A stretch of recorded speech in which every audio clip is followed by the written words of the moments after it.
मित्रांनो, नुकतीच आपल्या महाराष्ट्रामध्ये नगरपालिकांच्या निवडणुका झालेल्या आहेत आणि या निवडणुकीमध्ये नगराध्यक्षाची निवड ही डायरेक्ट जनतेमधून झालेली आहे. त्यामुळं बऱ्याच ठिकाणी असं झालेलं आहे की नगराध्यक्ष एका पक्षाचा आणि इतर नगरसेवक हे वेगळ्या पक्षाचे आहेत. राज्यामध्ये झालंय काय की नेमकं एका पक्षाचा नगराध्यक्ष आणि दुसऱ्या पक्षाचे नगरसेवक यामुळं लोकांच्या मनात अशा शंका आहेत की एखादा नगराध्यक्ष जनतेतून जरी निवडला गेला असेल तर त्याच्यावर अविश्वास ठराव आणता येतो का, किंवा आणता येत असेल तर किती दिवसात त्याच्यावर अविश्वास ठराव दाखल करता येऊ शकतो, त्यासाठी किती संख्येची आवश्यकता आहे, हे असे वेगवेगळे प्रश्न लोकांच्या मनामध्ये आहेत. तर आज आपण नगराध्यक्षावर अविश्वास ठराव आणला जातो का, किंवा अविश्वास ठराव आणता येत असेल तर तो किती दिवसांनी त्याच्यावर अविश्वास ठराव दाखल करता येईल, याविषयी आज आपण चर्चा करणार आहोत. नमस्कार मित्रांनो, मी ॲडव्होकेट तानाजी वाघमारे. आपण बघता Z+ लीगल इन्फो MH25. मित्रांनो, चॅनलवर तुम्ही जर नवीन असाल तर चॅनलला सबस्क्राईब करा, व्हिडिओला लाईक करा आणि शेअर करायला विसरू नका. त्याचबरोबर तुमच्या ज्या कमेंट्स आहेत त्या कमेंट्स बॉक्समध्ये राईट डाऊन करायला विसरू नका.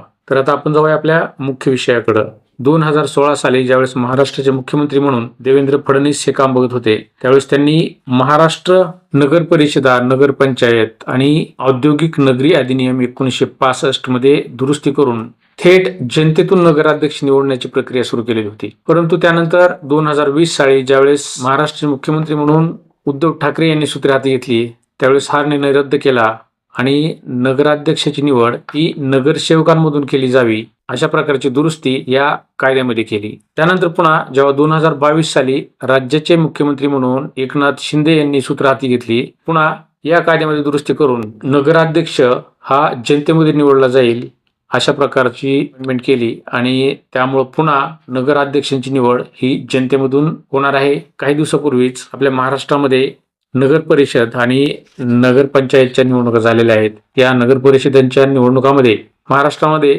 थेट जनतेतून नगराध्यक्षांची निवड झालेली आहे. पण मित्रांनो, ही निवड होत असताना बऱ्याच वेळा असं झालेलं आहे की नगराध्यक्ष हा एका पक्षाचा आणि इतर नगरसेवक जे आहेत ते वेगळ्या पक्षाचे आहेत, किंवा एका पक्षाचा नगराध्यक्ष जर असेल तर दुसऱ्या पक्षाच्या नगरसेवकांचं बहुमत त्या नगरपालिकांमध्ये आहे.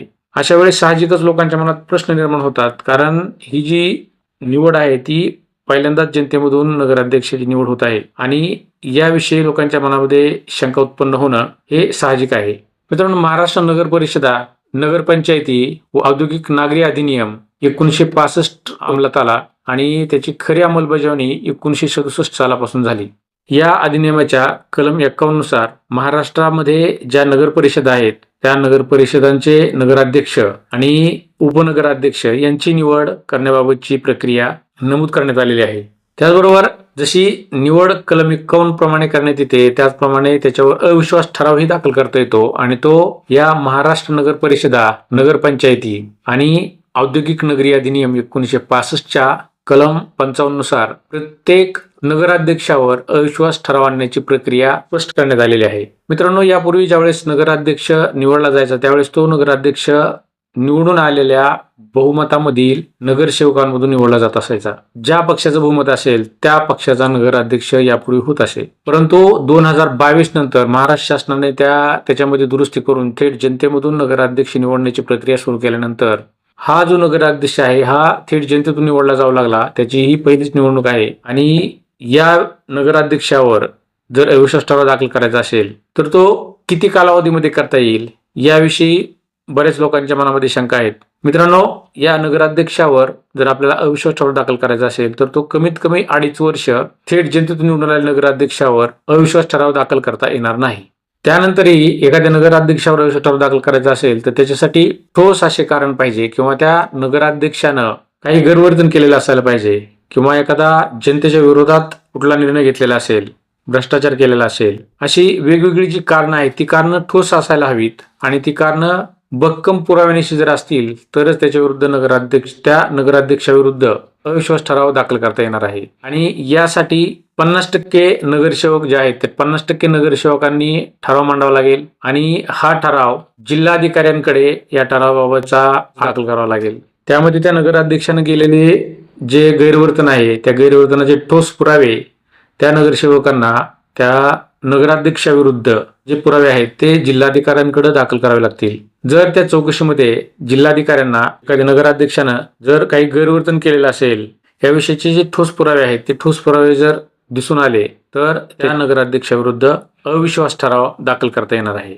हा अविश्वास ठराव दाखल केल्यानंतर तो ठराव मंजूर होण्यासाठी किंवा तो ठराव संमत होण्यासाठी साधारणतः जे नगरसेवक आहेत त्या नगरसेवकांच्या 2/3 नगरसेवकांनी त्या ठरावाला मंजुरी देणं गरजेचं आहे किंवा ठरावाच्या बाजूने मतदान करणं गरजेचं आहे आणि नगराध्यक्षाच्या विरोधामध्ये ते मतदान करणं गरजेचं आहे. जर यामध्ये हे नगरसेवक अपयशी झाले तर नगराध्यक्षाविरुद्ध ठराव जो आहे तो बारगाळला जाणार आहे किंवा तो ठराव संमत होणार नाही, तो ठराव मंजूर होणार नाही. तो ठराव मंजूर झाला तर त्याबाबतची प्रक्रिया 1 महिन्याच्या आतमध्ये त्या जिल्ह्याचा जिल्हाधिकारी असा ठराव शासनाकडे पाठवला जाईल किंवा तसा ठराव पाठवण्यासाठी जिल्हाधिकारी बांधील आहेत. जिल्हाधिकाऱ्यांनी अशा प्रकारचा प्रस्ताव शासनाकडे पाठवल्यानंतर शासन त्यावर अंतिम निर्णय घेतं आणि त्यानंतर त्या ठिकाणी निवडणूक घ्यायची का नगराध्यक्षाचं पद रिक्त करायचं याबाबतचा निर्णय घेण्याचा अधिकार शासनाला आहे. यामध्ये सगळ्यात महत्वाची गोष्ट म्हणजे जिल्हाधिकारी आणि शासनाचा निर्णय अतिशय महत्वाचा असणार आहे. कारण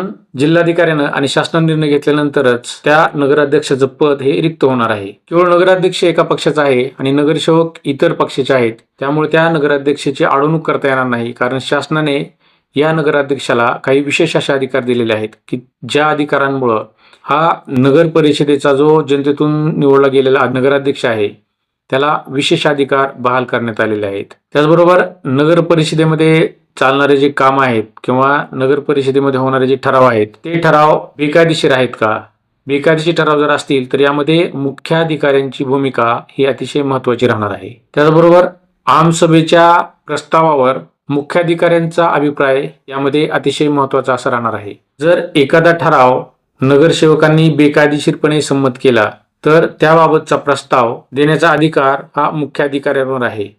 त्यामुळं मुख्याधिकाऱ्यांच्या निदर्शनास अशा प्रकारचा बेकायदेशीर ठराव आल्यास तो ठराव शासनाच्या निदर्शनास आणून देण्याचं काम मुख्याधिकारी करणार आहेत. त्यामुळं थेट जनतेतून निवडून आलेले नगराध्यक्ष आणि नगरसेवक यांचे पक्ष जरी वेगळे असले तरी या बहुमतातील नगरसेवकांना थेट जनतेतून आलेल्या नगराध्यक्षावर डायरेक्ट कुठलीही कारवाई करता येणार नाही किंवा बेकायदेशीरपणे कुठलाही ठराव संमत करता येणार नाही. त्यासाठी प्रतिनिधी म्हणून त्या नगरपालिकेचे मुख्याधिकारी महत्वाची भूमिका बजावणार आहेत. त्याचबरोबर या ठोस गैरवर्तनाची दखल नगराध्यक्षाने केलेले वर्तन जे आहे ते बेकायदेशीर असल्याचे ठोस पुरावे जिल्हाधिकाऱ्याकडे दाखल होणं गरजेचं आहे. त्यामध्ये तथ्य असावं लागतं. त्यानंतरच नगराध्यक्षावर अविश्वासाचा ठराव दाखल करता येणार आहे. त्यामुळं जरी थेट जनतेतून निवडून आलेला नगराध्यक्ष एका पक्षाचा असेल आणि नगरसेवक हे बहुमतानं दुसऱ्या पक्षाचे असतील तरी त्या नगराध्यक्षावर ज्यावेळेस अविश्वास ठराव आणायचा आहे तो अविश्वास ठराव नगराध्यक्षाविरुद्ध आणणं सहजासहजी सोपं असणार नाही. त्यामुळं जरी नगराध्यक्ष एका पक्षाचा आणि नगरसेवक वेगळ्या पक्षाचे असले तरी कायद्यानुसार जे संरक्षण आहे ते संरक्षण त्या थेट जनतेतून आलेल्या नगराध्यक्षाला महाराष्ट्र शासनाने दिलेलं आहे. त्यामुळं कुठल्याही नगराध्यक्षावर ठराव आणत असताना अतिशय प्रयत्नाची पराकाष्ठा करावी लागणार आहे.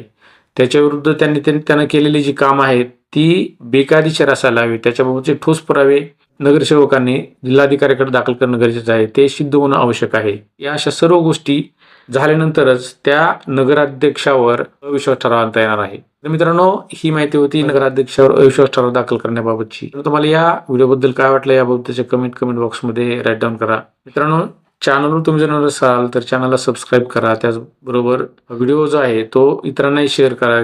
त्यामुळे ही जी माहिती आहे तुमच्याबरोबर इतरांनाही या माहितीचा फायदा होईल. धन्यवाद.